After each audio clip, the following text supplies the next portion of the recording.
This podcast is brought to you by Cyber attacks can be prevented. Checkpoint. You deserve the best security.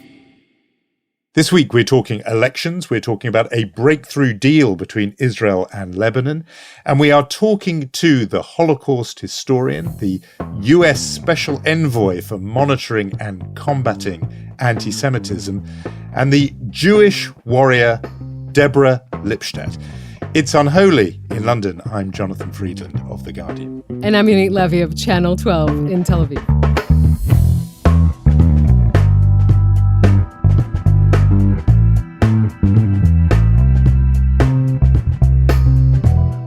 Unholy, two Jews on the News from Kesha Podcast. Jonathan, it's 18 days away, 18 days from election night broadcast. So much can still happen, yet I have to say it's a very strange election season, very protracted and lengthy and tedious. I don't want to say boring, I'm stopping at boring, but it's very, very strange. It's not the energy and emotion we're used to seeing in Israeli elections yet, maybe because we're still in the high holidays, but definitely we're itching ever more closer.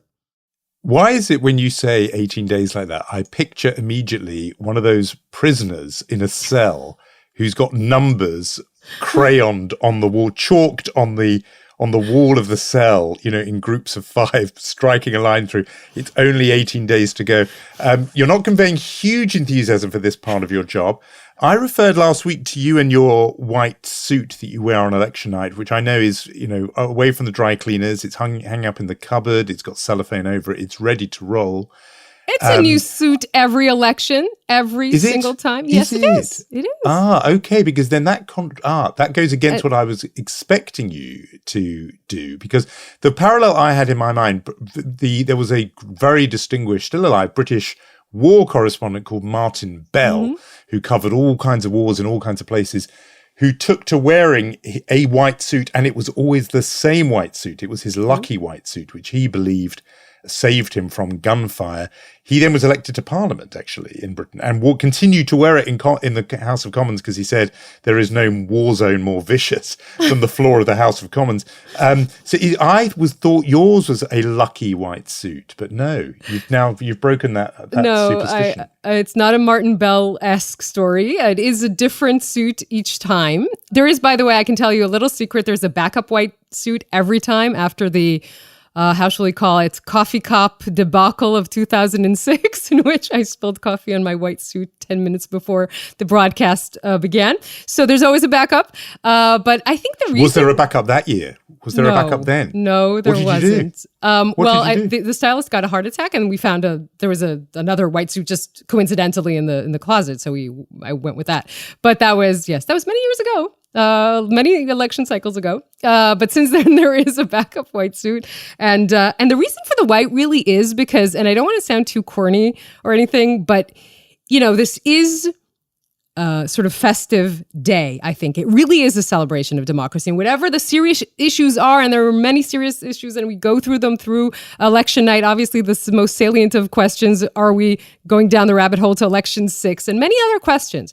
But I think the tone of the broadcast, and I think the white kind of symbolizes that, is that I am even personally very appreciative of the fact that we live in a democracy and that we can vote and we have that right. And you don't have to go so back in time to see how quickly democracy can fade. And this is so important. And we talked about this, I think, you and I, about how the fact that Israelis still go to the polls and the voting rate is so high. There's almost 70% in all of these cycles of voter turnout. And so it is kind of a festive day. The tone of the broadcast is quite festive, and so is the white suit. That was a longer explanation than you wanted for the white suit. No, white suit. And we should say that on the high holy days of Rosh Hashanah, Yom Kippur, just gone now.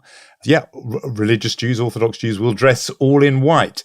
I had never thought of that reasoning. I quite like that there is, I'm not saying it's a day of atonement but it is kind of Judgment Day. And so there is, I get the the festive imagery of wearing all white. I was thinking also it's that notion of there is a sort of fresh start. There is what democracy offers each time is a kind of clean slate. You do get to start again. That in a democracy, politics is a renewable resource. So that's all captured in the white suit. And you thought we were just going to talk about dry cleaning. So that is, So 18 days to go. There you are on your prison wall, chalking down the days. The thing I have to say leapt out at me as we count down to elections in your country is the poll which showed that one of the big winners, I think even potentially the third biggest party, third or fourth, is the far-right party of Itamar Ben Gvir. We've talked about him before, the son of, politically an heir to Rabbi Meir Kahana, a Jewish fascist, really by any other description. It's really chilling to me that Ben Gvir is going to be, I think we said the other day, he's very likely to be the story of the election. There's always one. And what that will do for Israeli Arabs that he is often hateful towards in his rhetoric. You told us the other day that he tells his supporters, don't say death to the Arabs, say death to the terrorists, now trying to tone down the image. But he is a racist politician, and what that does for the victims of his rhetoric, what it does for Israel's democracy, but also what it will do, I can't help but think, for Jews around the world who are automatically, whether they like it or not, identified with Israel, held to account for how Israel behaves. It's going to be a very bumpy period if he is there as a big force in the new Knesset and in Israeli life. Yeah, I mean, you mentioned correctly, the poll that we published this week says that he is the third largest party with 13 seats in the Israeli parliament out of 120. That means that he has, according to the polls, not the official results yet, he has more seats than Gantz, the defense minister, with his 12 seats in the polls. This is a shift. He's taking mandates only from one party, right? If you look at the past months, you see the Likud losing one seat every month and Ben Gvir gaining one seat. So if he started in 9, he's now in 13. If they started at 35, they're now at 31. That is becoming a problem not only for the Israeli left and the Israeli center, and as you mentioned, diaspora Jews. This is becoming a problem from Benjamin Netanyahu as well. He wants Ben Gvir because he needs that magic number of 61. He doesn't want a very strong Ben Gvir that can pressure him to take any sort of portfolio that he might take in his government. We should notice, by the way, and we talked about this, Jonathan, what are the options? What are the scenarios? If it's not Netanyahu getting the 61, we talked about an option that Benny Gantz will break through and maybe bring with him the Orthodox parties. Right now, in that math that I'm talking about, in which Gantz has 12 seats, he can't manage to get to that 61. So this is all in question here. But again, as you say, this powerful ascension of Itamar Ben Gvir is definitely an issue and definitely a serious one in these elections. And what would be your explanation for why a body of Israeli voters are turning from the right to the further right? What's his appeal? I mean, I can guess at it, but I'd much rather hear your view of it. Well, we discussed this before. I think there are a few reasons for his appeal. One is, and I'm starting from the sort of largest zoom out bird's eye vision and closing in on the person himself. First of all, we see this around the world, this wave of populism, right? These people, these charismatic characters who convince the public that they have the simple solution for their difficult problems. That is one thing. The second is, of course, that Israeli public has moved more and more to the right in recent years, because I think it's also interesting if you claim that the reality has moved to the right. I mean, the more there are terror attacks, the more there's something that the Israeli public is dealing with, and these sort of simple solutions are easier to buy into. This issue of a protest vote, right? The young Israelis are, they want to upset their parents, so they tell their parents they're voting for Ben Gvir to upset them. That's also pretty prominent. And he himself is a very charismatic figure. He's on television a lot, and he manages to galvanize his own base. He's way more charismatic than Bezalel Smotrich is, who's the original leader of the religious Zionism and is the top of the list in that party. So all of these reasons are why Ben Gvir has managed to break through. Again, if he does become very powerful, he himself will have a problem, because the minute he becomes part of a coalition or part of a government, if Netanyahu indeed is the prime minister, then he stops being that alternative, right? And the person who can be the opposition to everything else that is going on. And then you're going to see his numbers shrinking and shrinking. So this whole thing is a very, very interesting phenomenon. It's very hard to see it from the sidelines without any emotions. It's a very, very interesting phenomenon. In these elections, I can tell you that the Israeli satire program, Eretz Nehederet, presented him as Netanyahu's partner, and the music behind them, the background music, was Springtime for Hitler. That created a bit of an uproar here in this country, but it shows you what parts of the Israeli center and the Israeli left think about Itamar Ben Gvir, it also means that both sides are going to be very galvanized going to the polls, either because they want to support him or because they want to vehemently oppose him. That's bold from the satirical show to have done that. I think that's good that they did that. And the worry I think I would have about it, and I think this may be what foreign observers, the gloss they put on it, is outgoing government had Arab party in it. A body of voters couldn't stand that, and therefore the backlash was to elect in big numbers an anti-Arab party. That may be a very crude gloss, but in the same way that, Barack Obama, America's first black president, is succeeded by Donald Trump, the idea that there is a backlash among voters after there has been some move towards a more inclusive, representative, progressive, insert whatever word you like, there can be in politics that kind of backlash. And so just very crudely, the idea of a party whose leader did previously encourage the slogan "Death to the Arabs," that they are the big winners after an administration that included the first Arab party to participate in that way. I think, as I say, I think we all need to be bracing ourselves for that outcome. It's dispiriting, to say the least. Meanwhile, slightly confounding my expectations, because I thought last time we talked about this would be something that would be postponed till after the voters had delivered their judgment. But it seems as if an agreement has been reached on a decision that I thought would be too ticklish to do before the election. So why don't you tell us? Yeah, you and me both, my friend, I have to say. I think last time we talked about the Lebanon-Israeli maritime border agreement, and we thought, there is a breakthrough, but how does Lapid do this before the election? So now, not only a breakthrough, but the Israeli government gave it the green light. So did the Lebanese government. There is a deal. We now know the details of the deal. And we also know that Prime Minister Lapid decided to fast-track this and basically go for the government ratification, which is legal, and not pass through parliamentary vote. We will go back to that decision by him. So just to recap what we know now, this deal, obviously, as we said, ends this long-running dispute between Israel and Lebanon. We're talking about something like 860 square kilometers, 330 square miles in the Mediterranean Sea, which have two oil fields. One is Karish, Hebrew for shark, just thought I'd throw that in, that no one disputes besides Hezbollah, that is actually Israeli territory. The other one is Kana. Now that was a problem because Kana oil field, even by any line you want to cut it through, either the Israelis who wanted the maritime border to be parallel to the actual border between two countries, or Lebanon that wanted it a little bit lower than that or southern than that, each line, by the way, the Lebanese line was the one that's accepted in the deal. Each line cuts this Kana oil field anyway. So you can't actually develop it because no one will come in to develop this if it's disputed. And you have to compensate Israel somehow for the part that it gives up. Now, essentially what we know about the deal is this, Jonathan. Israel said, my security interests are the most important thing for me. I will make some concessions, financial concessions, in what I will receive in compensation. But essentially I will get, and this is, I think, the part that is historic really in the deal, the acknowledgement of the Lebanese government in my security issues, the 5-kilometer line next to the shore, and obviously this deal signed, which means that if each side has an oil field, then each side has something to lose. And that makes Israel, in its opinion, more secure because Hezbollah is not going to attack an oil field, an Israeli oil field. Again, Israel got 17% of the revenues of the Lebanese oil field. Many Israelis think that's not enough. And of course, you have Netanyahu coming out saying they sold our land, they sold our money, they sold our gas. This is a capitulation to the Lebanese government and to Nasrallah.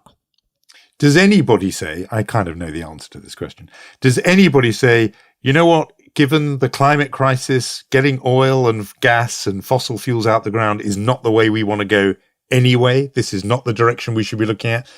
You're literally laughing. Does anybody say that? Anybody that isn't Jonathan Friedland, you mean? Yeah. Anybody. I assume there are some environmentalists fringe saying this, wacko environmentalists. But I didn't say that. But it's let's say that is drowned out in the general discussion, which is around the fact that we are in an election season. Now, look, we have to say this: the Mossad, the Shin Bet, all of the defense echelon in Israel, the IDF, all said this is an important deal for Israel. We have to sign this deal. Two things need to be said, right? One is the optics of this. Whatever you say, even if, and I'm channeling my inner Donald Trump here, even if this is the best deal in the history of deals, the optics of this going on 3 weeks, less than 3 weeks before the elections and not going through the Knesset, even though the Attorney General authorized this, is a bit of an issue. Israel is saying, Lapid is saying, we had a window of opportunity because the Lebanese government, the president is going to step down at the end of October. That was our window of opportunity. We had to go for it now. It is still an issue. And the issue of guarantees for Israel. How do you manage the fact that Hezbollah doesn't actually put its hands on this money at the end of the day is a question. I spoke to U.S. Envoy, man with his name on the deal, Amos Hochstein, for Israeli television. This is what he had to say about the issue of guarantees for Israel. Yonit, what Israelis have to understand, this is not a traditional agreement. It is not a line where somebody got more and by extension, by definition, somebody got less. Both sides could win here because both sides wanted different things, needed different things. Lebanon needed the gas development to be the last country to finally join the Eastern Mediterranean development after Cyprus and Israel and Egypt and Greece. But Israel did not need the gas in that particular field because it was never going to be developed only from the Israeli side. It was impossible. Mm-hmm. And therefore, what Israel really needs is the security and knowing that from the Karish field all the way down south, there will not be the threat of missiles. There was not going to be the threat of harm that would come in Israeli waters. No, look, putting aside my requirement as a Guardian journalist to raise the environmental objection. That's actually, I'm contractually obliged to raise that point, given the climate emergency. But putting that aside, if you are going to get fossil fuel out of the ground, absolutely this deal seems the right move to me for all those security reasons. I mean, the idea that the two countries become interlocked economically so that one's good fortune depends on the good fortune and stability of the other, that is exactly the logic of all those who used to talk about an economic peace. If you remember Shimon Peres talking about a new Middle East, all of them, the premise of that view was if these countries of the Middle East become economically interdependent, so there becomes a reciprocity and a mutual sort of benefit that, you know, you do well, I do well. That is the way to get peace. It won't be through wonderful speeches and Nobel Prizes. It'll be by economic integration. It's why a lot of people think the ultimate endpoint, if there ever were an agreement between Israelis and Palestinians, was offer both membership of the European Union or something, associate membership of the European Union, that it's when countries trade with each other, they don't fight with each other. All that logic, for all those reasons, old-fashioned some of them now, even though they were seen as very cutting edge, when people like Shimon Peres were talking about them. For all those reasons, I think this has to be a good deal. I wonder if Lapid, who is not no fool in matters of politics, we have to now say, 10 years on into his political career, whether he thinks, even with all the caveats you said and all the optics problems, whether he thinks there is a constituency in Israel that likes to see the sort of statesmanship of a prime minister cutting a deal with a previously or even ongoingly hostile Arab state. That's a big prize. You saw it with Netanyahu with the Abraham Accords, you going back with Rabin and Oslo and all that. At the time, it did mean a lift for the prime minister whose signature was on the paper because it looks like statesmanship. But I mean, I ask it as a question, is that the calculus Lapid's making, that, for all the downsides, there may be a political electoral upside? Yeah, well, obviously, 18 days before elections, I would be surprised if he doesn't see everything through that prism as well. By the way, there is high support in the polls for this deal. This is why you heard Netanyahu saying, when I get to power, I will cancel the deal, I'll rip it up. And then he stopped saying that because he saw the same polls that said that there's support in the Israeli public for this. We'll see the bump, if there is a bump for Lapid. But also, I think what really made a difference for him is the fact that every one of the heads of the Israeli security echelon, all of them said the deal has to be signed. That, I assume, was also a very, very prominent reason for why they wanted to go through it now.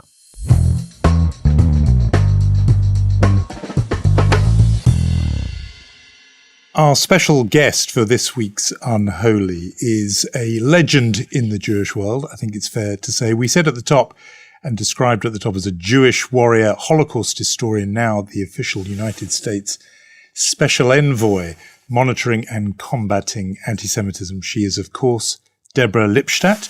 Deborah Lipstadt, welcome to Unholy. Thank you. Thank you. It's a pleasure to be here.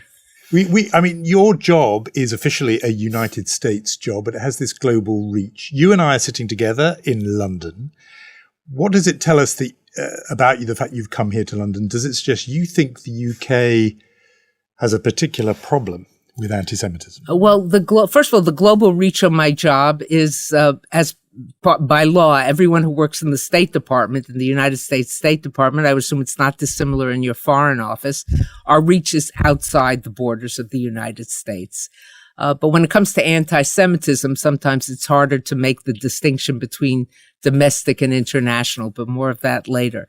Why London? It's not my first stop on my trip. I was in the Gulf in July. I was in Saudi Arabia and the UAE, and then in Israel actually twice, once on my own and once with the president when he went back to visit. And then Argentina and Chile. And after all that, I said, I got to get to the UK. And the reason I come to the UK, I have a long history here, as you well know, and your listeners will probably know as well. But more than that, I think the UK in many ways often serves as a petri dish for what we see going global. I think it's certainly the case in terms of the campus, the university campus.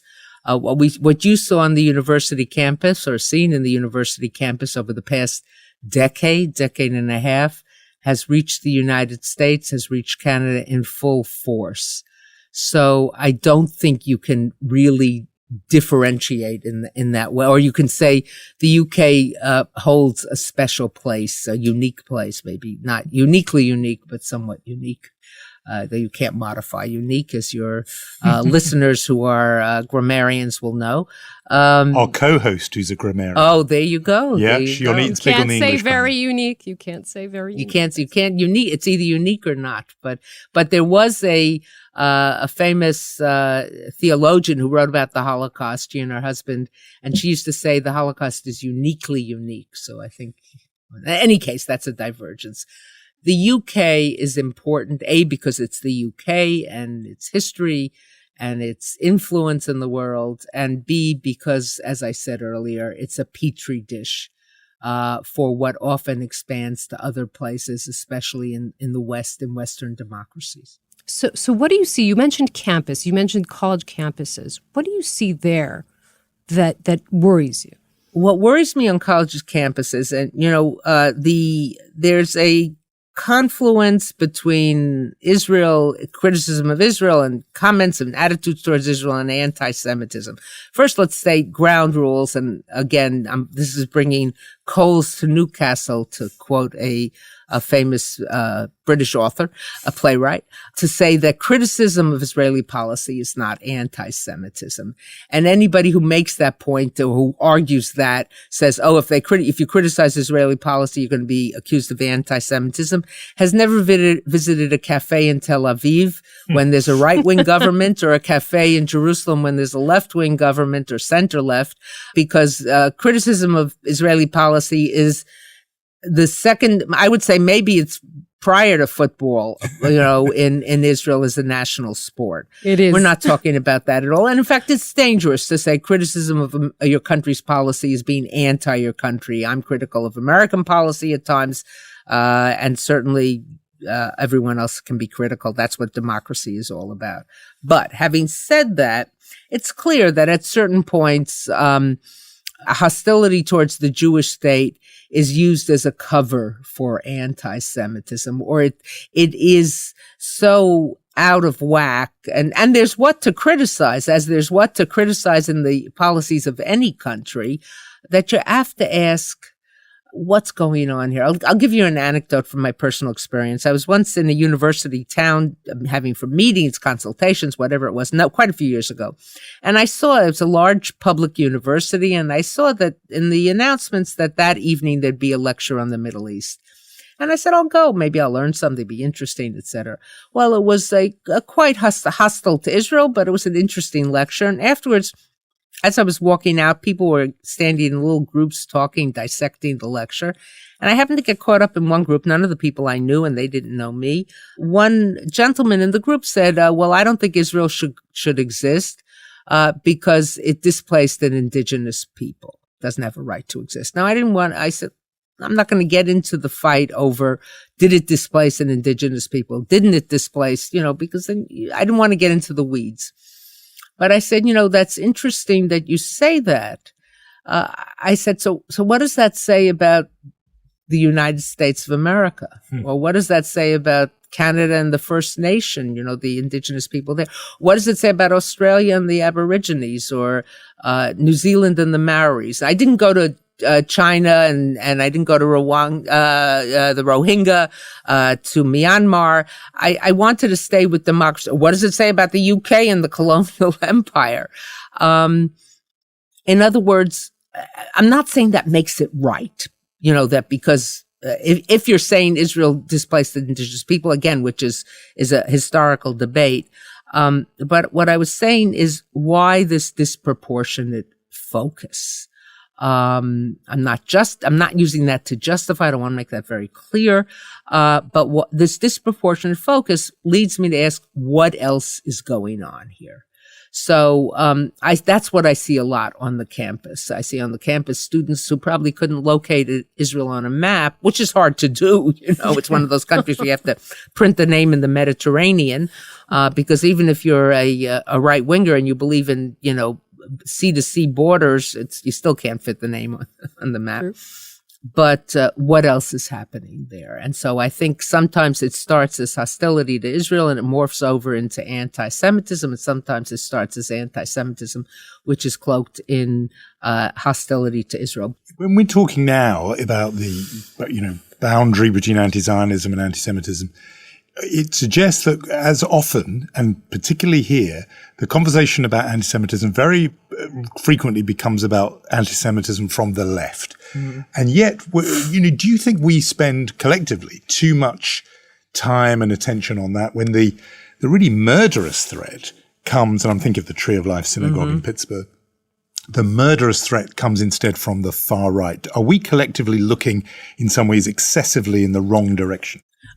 This is when I was, had my hearings, because I'm, Senate confirmed, presidential nomination, Senate confirmed because of my rank as an ambassador.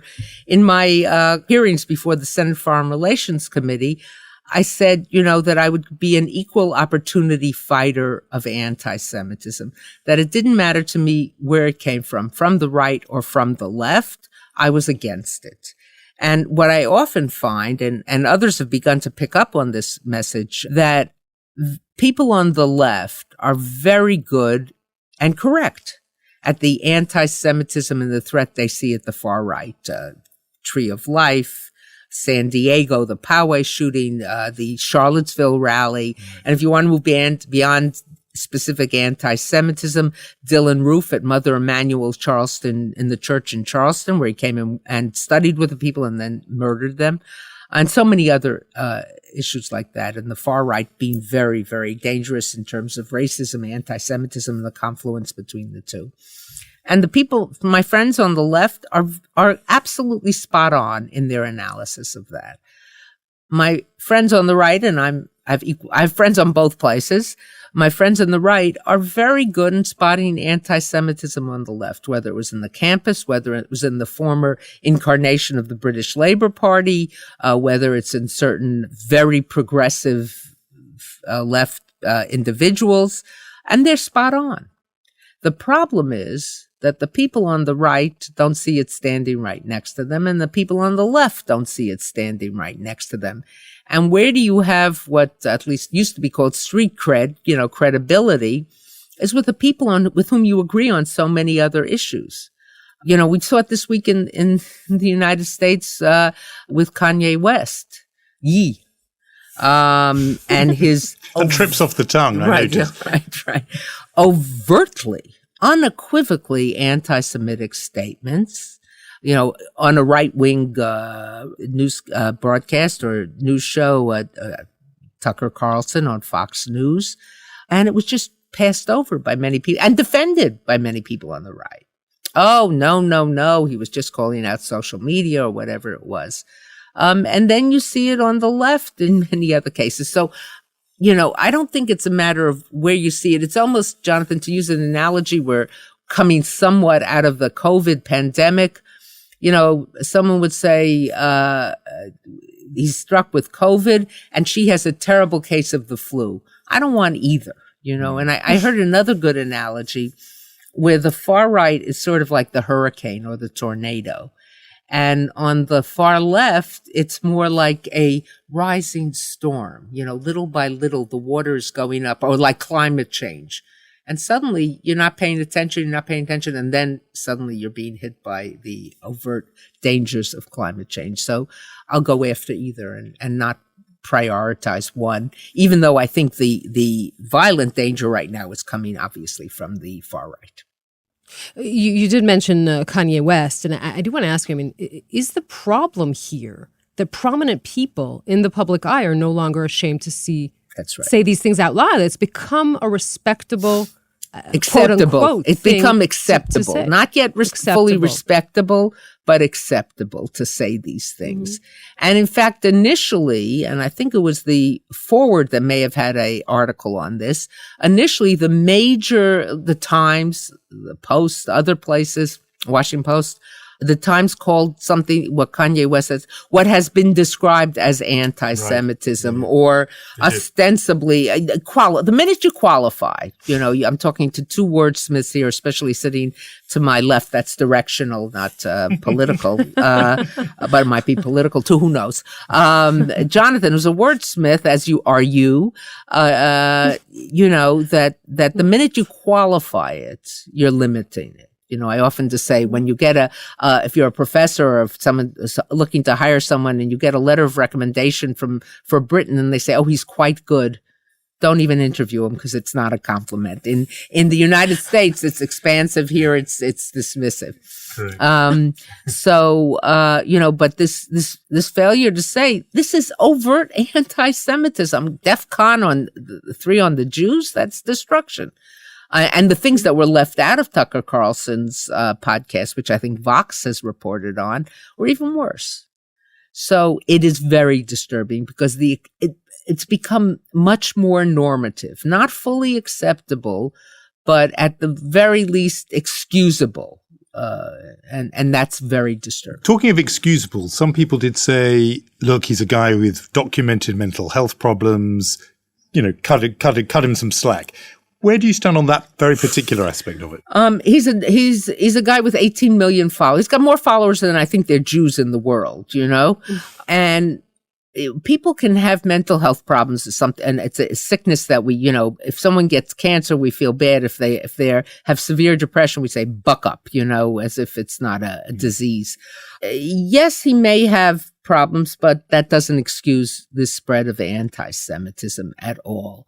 And the very fact that someone with these mental health problems will fall back on the anti-Semitism, where's that coming from? So I don't cut him slack on that. You mentioned at the top of our conversation that you are no stranger to London, and your battle here is famous, and that was when you ended up in a courtroom facing off against David Irving. You were there. You were there. I was there.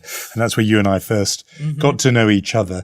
That was a famous victory. The judge found entirely against him, said he wasn't a historian. He was, in his words, a pro-Nazi polemicist and so on. There was an assumption that in a way Irving and Irvingism had been defeated. But now I'm just wondering whether on that latter point, we can feel as confident. And the troubling thought I have, and I'd love to hear what you think about it, is that yes, you defeated David Irving himself, but don't we now live in David Irving's world in the sense that this is now a world where people deny documented facts all the time? That's what he was doing in that courtroom.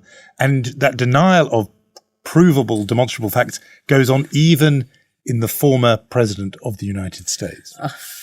Don't get me started. I think, we did achieve a certain victory. Certainly we defeated David Irving. He became, any time afterwards in which he could be referred to now legally as David Irving, confirmed as Holocaust denier. What I think we defeated by and large, at least as it comes to the Holocaust, is what I call hardcore Holocaust denial. If a president of Iran or the former president Ahmadinejad there were no gas chambers, or Raisi says, well, maybe we have to do more research, as if the Holocaust has the dubious distinction of being the best documented genocide in the world. When someone does that, they're seen as beyond the pale. When Mahmoud Abbas in Berlin, no less, talks about 50 Holocausts, et cetera, he's widely decried and it's criticized. What has instead taken its place, and David Irving engaged in this, I think, but to a lesser extent, is what I call softcore Holocaust denial. And I use the words hardcore and softcore because we usually use those in relation to pornography. And Holocaust denial is pornography of history. In the sense that it's an obscenity. It's an obscenity. It's an obscenity about the suffering, the greatest genocide we know of. It's an obscenity about a state-sponsored genocide, which was to wipe out an entire people, including, if you look at the Wannsee platform programs and the minutes of the Wannsee meeting in Berlin in January 1942, taken by Eichmann. It was to wipe out, including the Jews of Switzerland, the United Kingdom, Ireland, etc. State-sponsored. And not just within the state, but outside the state, on the entire continent and beyond, Rhodes, Libya, etc. So it's obscene in that respect. And it's obscene because it says the Jews made it up. Go back to my template of anti-Semitism. The Jews made it up for their own good. And they skewered the Germans by making them pay money, the finances, so they could get a state, displace another people, harm of another people, etc. So it is pornographic in its pornography of history, exactly in that sense. You were going on to say about softcore. So the softcore doesn't say it didn't happen, but we weren't responsible, or the Jews brought it on themselves, or they talk of too much Holocaust. In my country, the equivalent, too much, people say, oh, I'm tired of hearing about slavery. Well, I'm tired you're tired of hearing about slavery, but we haven't talked enough about slavery and the way it's fundamental to the history of the United States. Many other things are fundamental too, but you can't understand the history of the United States without seriously looking at that. So it's distortion, it's diminution, it's falsely skewering the facts. We were the victims when, yes, you were the victims, but you also were very close with the perpetrators. And we see more of that. But the outright denial, I think that there's no one who's going to say, oh, maybe there weren't gas chambers, or the gas chambers are no serious person. Whereas before the trial, there were some serious people who said, oh, well, David Irving knows the documents, so yeah, of course there was a Holocaust, but maybe there's something to what he said. And I don't think that would be the case. But you still thought that he didn't need to serve a prison sentence, even though... No, I don't believe, I know this is someone, editor at the Washington Post, when I told him this, called this was the ultimate man bites dog story. I don't think Holocaust denial should be against the law. In my country, of course, because of the First Amendment, and I'm a great proponent of the First Amendment. It's hanging on by its fingernails, but it's still there. But more than that, from a strategic point of view, I think it turns the Holocaust into forbidden fruit. Remember a few years ago, the limits came on publishing Mein Kampf in Germany. And as soon as those limits were raised, Mein Kampf sold, like hotcakes. I don't know, it sold a lot. And then people began to read it and realize that it's the most turgid, hateful kind of stuff. But when you say you can't do something, there are a lot of people, especially young people, say, oh, why are they saying this is against the law? The Holocaust, as exemplified by my case, on the first day of my case, as I was walking into court, I turned to my lawyer and good friend now, Anthony Julius, and I said, I'm really scared. I'm really nervous. He said, Deborah, you're a historian. The facts are on our side. And, and he was right. I mean, we demolished David Irving with the facts. We tracked the footnotes, this stellar team of historians, a team of historians. We tracked the footnotes back to their sources, and we showed him that it was crazy. There's a Hebrew saying, you probably know it, lo dubim velo yar. There was no bear and there was no forest. Otherwise, the story is true, that there was nothing to what he said. Can we ask you something about Israel, which is that Yonit and I have been talking earlier on this podcast about the upcoming elections and the possibility that the big breakthrough may come for Itamar Ben Gvir and his Jewish Power Party. I read that you resigned your membership of the Young Israel Synagogue movement because the leader of that organization had defended back in 2019 Benjamin Netanyahu's facilitation of a merger that allowed that Ben Gvir was involved in. I mean, given that Ben Gvir seems to be a surging force, can you tell us more about why you did that and how you see things now with his rise in prominence? I did that and I wrote that and I said that before I became a diplomat. And I think it would be very unwise of me, even though I'm somewhat of a novice, it's only been 4 months, for me to wade into the, and I'm deflecting your question in case you haven't figured that out. You probably caught that on the third word. The word diplomat hinted, but there you go. My actions in 2019, I think, stand for themselves, and I'll stop there. But you did say recently, I think already as a diplomat, you talked about what happened, the events, I think it was the end of June, the Western Wall, the Kotel, and the ultra-Orthodox attacking a bar mitzvah at the egalitarian part of the Kotel. And you said any other place in the world that would be labeled as anti-Semitism. Right. So I didn't call it anti-Semitism. I was careful there. You two wordsmiths probably picked up. Any place else, we would have no trouble calling that anti-Semitism. And I was deeply disturbed about it. I said earlier in the podcast that I was an equal opportunity critic, whether it came from the right, the left, the center, Jews, Muslims, Christians, atheists. I was going to attack anti-Semitism. I've also become I didn't think this would be part of the job, an equal opportunity defender of Jews, irrespective of how they worship. I'll give you 3 examples, one of which you just cited. A few days into entering office, Lufthansa kicked a group of ultra-Orthodox Haredi Jews, and they weren't a group. They were only a group by virtue of their all going to the same kever, the same burial site of a famous rabbi for his yard site for the anniversary of the day of his death. But kicked all those people who fit into that category off a plane because a few of the people who were like that, I know it's convoluted, but I don't want to talk about them as a group. It would be as if you had 130 black people on a plane and a few of them misbehaved and you kicked all of them off.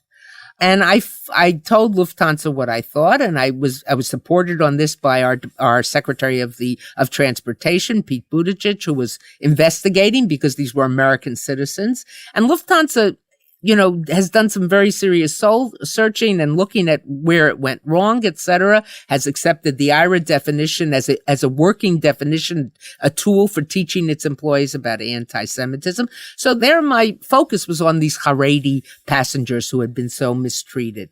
Fast forward about a month later, I'm in Israel.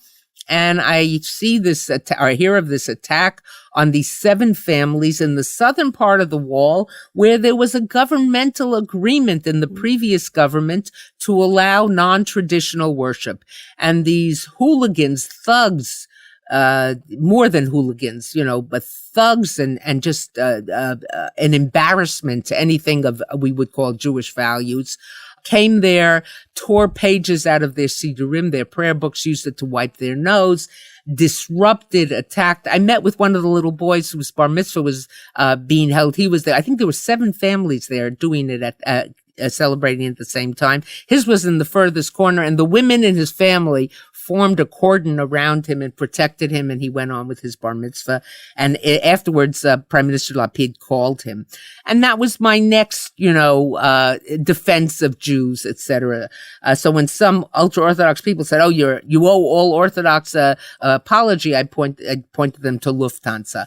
And now I'm here in the UK, but my next stop is Brussels for an EU-sponsored meeting on, in addition to all the envoys on anti-Semitism were gathering, but the next day the EU is convening a meeting on ritual slaughter and the attempt to ban ritual slaughter, which of course affects not just the Jewish community, but the Muslim community as well because of halal and the distinction of and what the rules are in halal. So, if you're going to be attacked as a Jew, I'm going to try to defend you. So, I'm not playing favorites. I'm not playing sides. The only thing I can say unequivocally is that if there's anti-Semitism, I'm going to try. I'm not going to succeed in eradicating it. It's been around too long, but I'm going to try to call attention to it, to make people take it seriously, to make people understand it and understand. And maybe I know we're running out of time to close with this, that it's certainly a danger to Jews.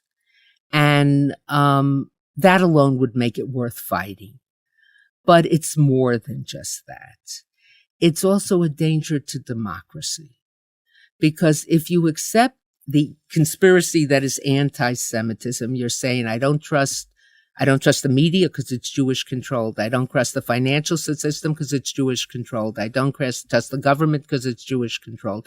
You're beginning to create serious doubts about the efficacy of our democratic institution. I'm not making any analogy to the Holocaust, but that kind of talk reminds me of one other democratic government which only lasted for about 12 years, and that is the Weimar Republic. It's a way of attacking it. You corrode it from the inside. Deborah Lipstadt, thank you so much for talking to us on Unholy. You're welcome. It's been a holy experience, a wholly enjoyable experience. How's that for words? Perfect wordsmithery. Thank you so much.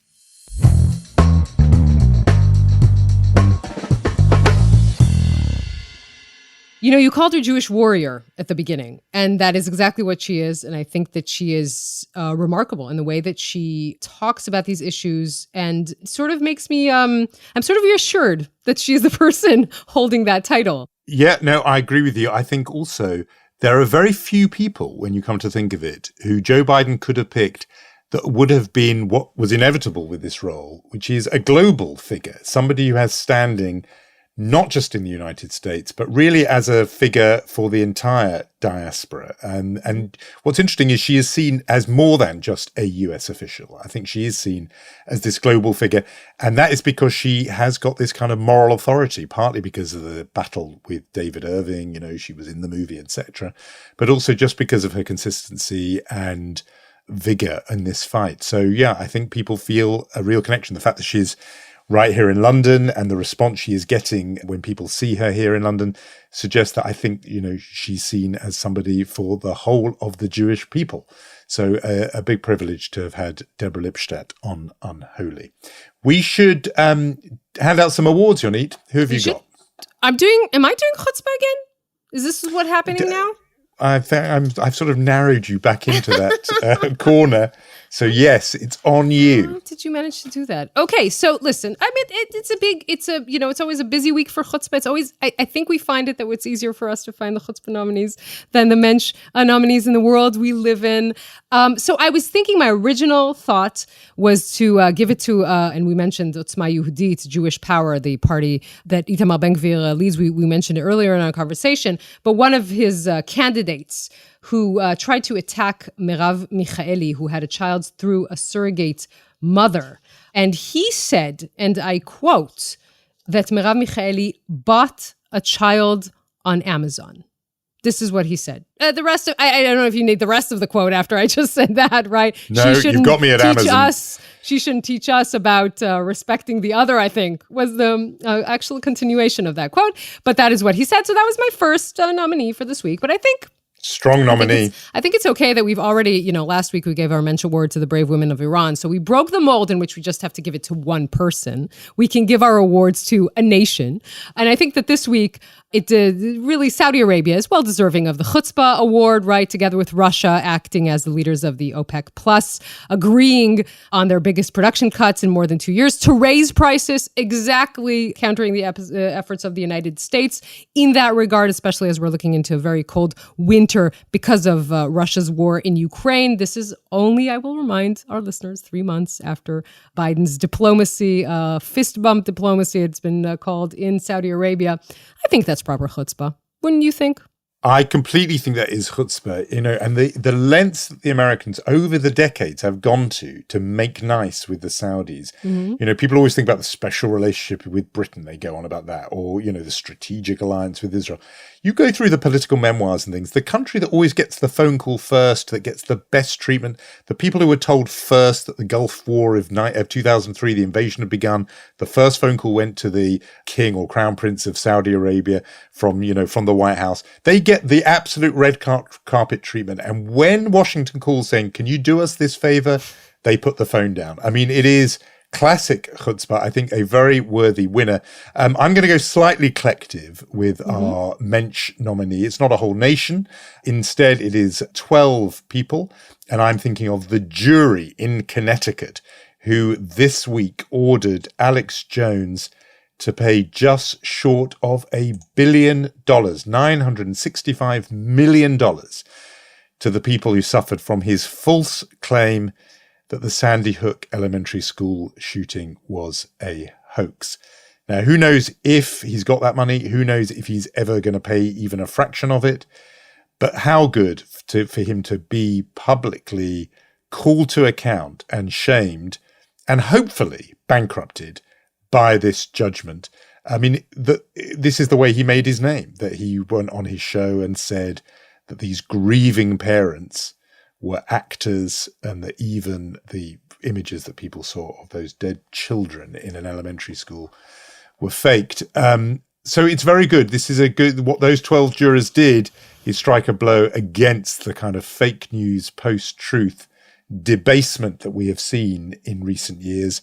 And so I think those jurors deserve collectively to be hailed as our Mensches and, collective Mensch of the week. I couldn't agree more. It shows you, finally, the truth has value and that lies have a price. And the price is very high. And I felt like it's kind of this beacon, right? That shines this light in this darkness and shows the world. If you are, and you know me, I like understatements. I don't usually use harsh words. But if you are a despicable person like Alex Jones and you say despicable things, you're going to pay for it. I mean, that is just, the world for a minute made sense when I read that headline. So I completely agree with your Mensch Award of the Week. And we are wrapping up our conversation this episode. And we should say our thank yous to Gaia Glaser and Omer Primat and Rom Atik.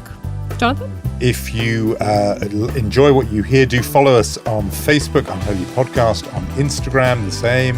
You can rate us, review us, spread the word, because every notice does help. We will see each other next week, Yoni. It is. We're still the holiday of Sukkot, so still Chag Sameach, and we will see you next week. Until next time.